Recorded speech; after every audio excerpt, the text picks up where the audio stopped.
ओम शांति। अजमेर से ब्रह्मा कुमारी राधा बहन जी लिखती हैं कि 11 अक्टूबर सन 1965 के दिन मैंने साप्ताहिक कोर्स शुरू किया और उसके बाद 18 अक्टूबर को बाबा को पत्र लिखा। 3 दिन बाद बाबा का प्रत्युत्तर प्राप्त हुआ। बाबा ने लिखा, बच्ची, राधा कल्प पुरुष समान सच्ची अनुराधा बनने पुनः आई है। बच्ची डबल पढ़ाई पढ़कर अलौकिक 21 कुल तार कर 21 जन्म की राजाई लेगी आदि। बाप दादा के लाल अक्षरों वाला वह पहला पत्र अभी भी मेरी आंखों के सामने घूम रहा है, परंतु वह मेरे ज्ञान का बचपन था। मैं उस पत्र के गूढ़ अर्थ को न समझ सकी। उस समय मैं LLB के अंतिम वर्ष में पढ़ रही थी। हम 6 दिसंबर 1965 को मधुबन पहुंचे। सायंकाल 6 बजे बाबा के कमरे में पहुंचे। हम सभी बाबा के सामने बैठे थे और बाबा ने दृष्टि देना शुरू किया। बाबा की दृष्टि इतनी सात्विक, पवित्र और शक्तिशाली थी कि मैं एकदम अशरीरी हल्की हो गई और डबल लाइट अपने को अनुभव करने लगी। कमरे में जैसे कि एकदम दिव्य सन्नाटा, दिव्य शांति ही शांति हो गई। मेरे बाद बाबा ने कईयों को दृष्टि दी और वे गोद में चले गए, परंतु मैं अचल स्थिति में ही बैठी रही। सब कुछ देख भी रही थी, पर वहाँ कुछ अलग सी अपने को महसूस कर रही थी। बारी बारी से सब बाबा से मिल चुके। तब बाबा ने कहा, बच्ची कहाँ खो गई, नीचे आओ। तब कहीं मेरी तंद्रा भंग हुई और मैं अपने शरीर के भान में आई और उठकर बाबा की गोदी में चली गई।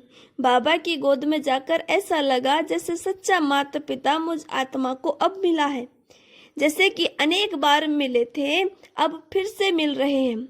बाबा ने हाथ मिलाया और कहा, बच्ची एकदम पवित्र फूल है, बाबा की अथक सेवा करेगी, बाबा का नाम बाला करेगी।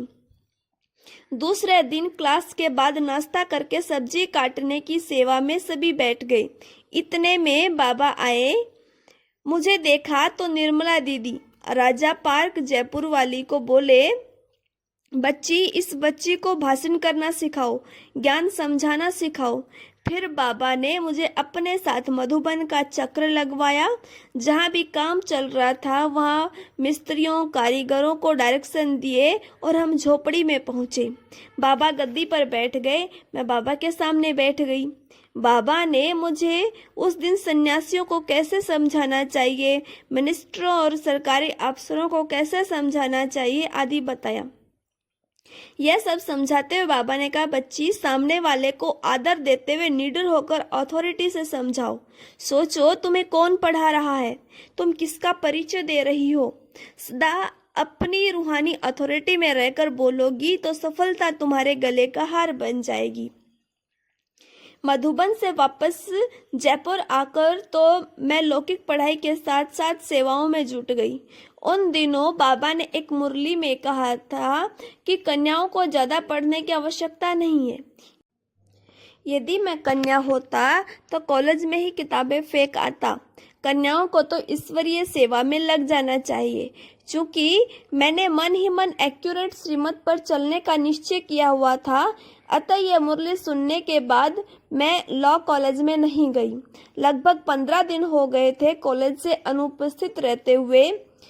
कॉलेज के प्रिंसिपल ने घर पर शिकायत भेजी। शाम को जब मैं सेंटर से घर पहुंची तो लौकिक पिताजी ने मुझसे पूछा कि कॉलेज क्यों नहीं जा रही हो। तो मैंने रूहानी नशे में कहा कि भगवान कहते हैं कि कन्याओं को कॉलेज की पढ़ाई पढ़ने की आवश्यकता नहीं है, उन्हें तो लोक कल्याण के लिए ईश्वरीय सेवा में लग जाना चाहिए। पिताजी ने बाबा को पत्र लिखा कि बच्ची ने पढ़ाई छोड़ दी है। बाबा का तुरंत पत्र आया कि बच्ची को श्रीमत है कि तुम्हें डबल पढ़ाई पढ़नी है, डबल सर्विस करनी है। फिर मैंने कॉलेज जाना शुरू किया। मैं लॉ फाइनल की परीक्षा देकर बाबा के पास पहुंची और बाबा को कहा, बाबा, अब मैं बिल्कुल फ्री होकर आई हूँ, आप जो सेवा दें। बाबा ने कहा, बच्ची तुम्हें डबल सर्विस करनी है। मैंने कहा, बाबा आप मिले हो तो मैं लौकिक सर्विस में क्यों टाइम गवाऊं, मैं तो ईश्वरीय सर्विस ही करूंगी। बाबा ने कहा, बच्ची तुम्हें यह वरदान है, तुम लौकिक सर्विस करते भी ईश्वरीय सेवा अधिक करोगी। मैंने पूछा, बाबा वकालत करूं? तो बाबा ने कहा, भल करो। मैंने जयपुर आकर वकालत शुरू कर दी और कोर्ट जाने लगी। तब मैं लगभग हर माह मधुबन जाया करती थी। बाबा हर बार पूछते थे, बच्ची वकालत तुम्हें कैसी लग रही है? मैं हर बार जवाब देती थी, बाबा मुझे वकालत अच्छी नहीं लगती है क्योंकि झूठ बोलना पड़ता है। लगभग 10 महीने वकालत करते हो गए थे। फिर एक बार मधुबन आई तो बाबा ने पूछा, बच्ची अब वकालत कैसी लग रही है? मैंने कहा, बाबा अब तो ठीक है, इतनी बुरी नहीं है। अब मुझे भी वकालत में मजा आ गया। बाबा ने तुरंत बोला, बस बच्ची, अब आज से तुम्हें वकालत नहीं करनी है, वरना तुम्हें झूठ बोलने की आदत पड़ जाएगी। बस बहुत हो गई वकालत। तुम्हें अनुभवी बनाने के लिए बाबा ने वकालत करवाई। अब तुम बैंक में सर्विस करो। सुबह 10 बजे से शाम 5 बजे तक लौकिक सेवा करो, बाकी सुबह शाम ईश्वरीय सेवा करो। मधुबन से जयपुर जाने के बाद बैंक में सर्विस ले ली। सचमुच बैंक सर्विस करते हुए बाबा ने ईश्वरीय संदेश देने की मेरे से बहुत सेवा करवाई। सन 1968 में भाऊ विश्व किशोर जी बहुत बीमार हो गए थे। बाबा ने उन्हें ऑपरेशन कराने मुंबई भेजा। उस समय मैं मधुबन में ही थी। ऑपरेशन तो अच्छा हो गया, परंतु भाऊ को काफी तकलीफ थी। अतः बाबा रात भर योग में बैठे रहे। मैंने रात को 12 बजे देखा बाबा योग कर रहे थे। मैं वापस अपने कमरे में आकर योग करने लगी। फिर 2 बजे के लगभग मैंने बाबा के कमरे में देखा तो बाबा उसी प्रकार योग कर रहे थे। फिर 4 बजे बाबा के कमरे में गई तो बोले, बच्ची विश्व किशोर बच्चे को बहुत तकलीफ है, इसलिए आज रात भर बाबा बच्चे को शिकायत देते रहे। फिर बाबा पुनः योग में बैठ गए और मुझे भी बिठा दिया तथा शिकायत देने लगे। मुझे दृष्टि देकर योग कराया तो वह अनुभव भी एकदम निराला था, जैसे संकल्प विकल्प से परे दिव्य ज्योति के प्रकाश ही प्रकाश का अनुभव किया। दिन में 1 बजे के लगभग रमेश भाई का फोन आया कि बाबा भाव विश्व किशोर ने पुरानी देह को त्याग दिया।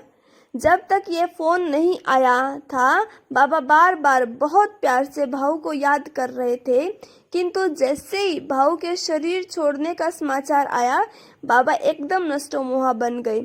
रमेश भाई ने बाबा से पूछा कि भाऊ के शरीर को आबू ले आए? बाबा ने कहा, नहीं, बच्चे का मुंबई में अंतिम संस्कार कर दो। फिर बाबा ने भाऊ को बिल्कुल याद नहीं किया, बस इतना ही कहा कि बच्चे का पार्ट पूरा हुआ, ड्रामा। 2-3 दिन बाद सील इंदिरा दादी मुंबई से भाऊ के अंतिम संस्कार के फोटो लेकर आई। बाबा के कमरे में जाकर बाबा को लिफाफा देकर बोली, बाबा भाऊ के अंतिम संस्कार के फोटो ले आई हूँ।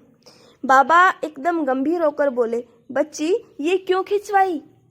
विश्व किशोर बच्चे के मुरीद इन्हें देखकर रोएंगे। बाबा इनको एक एक करके फाड़ने लगे बिना देखे ही। आश्चर्य! बाबा के दोनों ही रूप एक दूसरे के विपरीत देखकर मुझे बहुत कुछ सीखने को मिला। कहाँ इतना प्यार की रात भर योगदान दिया और कहाँ भाऊ के देह त्यागते ही नष्टोमोहा दिखाई दिए। मेरे लौकिक पिताजी ज्ञान में चलकर भी मधुबन 1.5 वर्ष तक नहीं गए। उन्हें दिव्य दृष्टि भी प्राप्त हो गई थी। लगभग 20-25 वर्ष पुराना दमा भी खत्म हो गया था और वे निरोगी हो गए थे। एक बार उन्होंने इच्छा जाहिर की कि वे बाबा से मिलना चाहते हैं। घर पर उनकी डायरी में मैंने बाबा से पूछने के लिए लगभग 100-150 प्रश्न लिखे थे। मैंने मन में सोचा कि शायद इस आत्मा को भगवान पर बिल्कुल निश्चय नहीं है। उससे पहले उनका कोर्स भी बड़ा विचित्र ढंग से हुआ था। निर्मला दीदी ने उन्हें कोर्स करने को कहा। मेरी लौकिक माताजी और पिताजी ने कोर्स किया। आत्मा का चित्र देखते ही पिताजी शरीर से डिटैच हो ट्रांस में चले जाते थे। जब बाबा को यह बात फोन पर बताई तो बाबा ने कहा, बच्ची तुम उस बच्चे को रियल गीता पुस्तक दे दो, बाकी ध्यान में ऊपर ही बाबा कोर्स करा देंगे। सो उन्होंने ध्यान में बाबा द्वारा कोर्स किया। मैं लौकिक पिताजी को लेकर अब्बू अब्बा के घर पहुंची। मैं नहा धोकर बाबा के कमरे में गई। मैंने पूछा, बाबा लौकिक पिताजी को आपसे मिलवाने आपके कमरे में ले आऊं? बाबा ने कहा, बच्चे को क्लासरूम में बिठाओ, बाबा वहीं मिलेंगे। उस समय अन्य 40 भाई बहनें भी आए हुए थे। जब उन्होंने सुना कि जयपुर से एसपी बाबा से मिलने आए हैं तो वे भी क्लास में आकर बैठ गए। बड़ी दीदी बाबा को क्लास हॉल में लेकर आई। बाबा को देखकर लौकिक पिताजी खड़े हो गए, झुककर बाबा के पांव छूने लगे, किंतु बाबा ने पांव छूने से पहले ही उन्हें पकड़ लिया और कहा, बच्चे बाबा के कंधे पर बैठते हैं न कि पांव में। बाबा ने उन्हें बिठा दिया और वे भी नीचे ही बैठ गए। बाबा लौकिक पिताजी को दृष्टि देने लगे।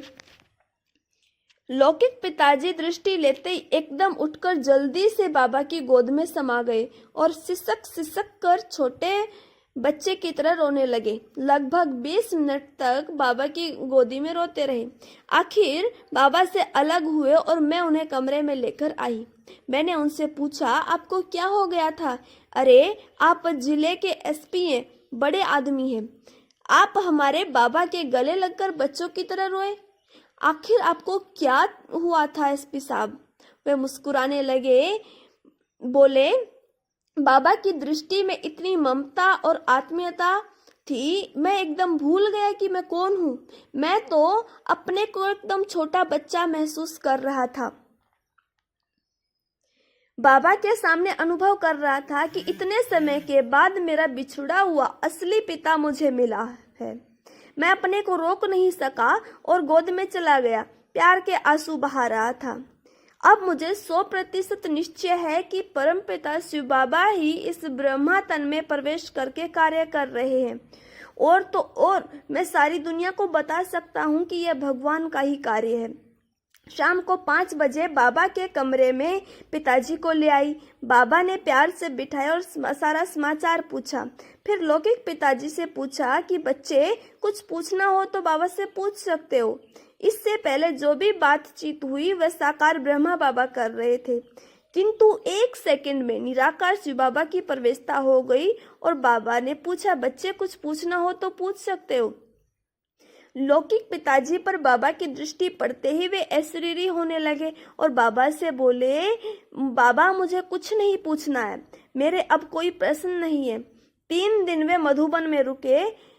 उन 3 दिनों में बाबा ने मुरली में लौकिक पिताजी के डायरी के लिखे हुए सभी प्रश्नों के तर्क संगत और सटीक जवाब दिए। जयपुर वापस लौटकर तो पिताजी का जीवन ही बदल गया।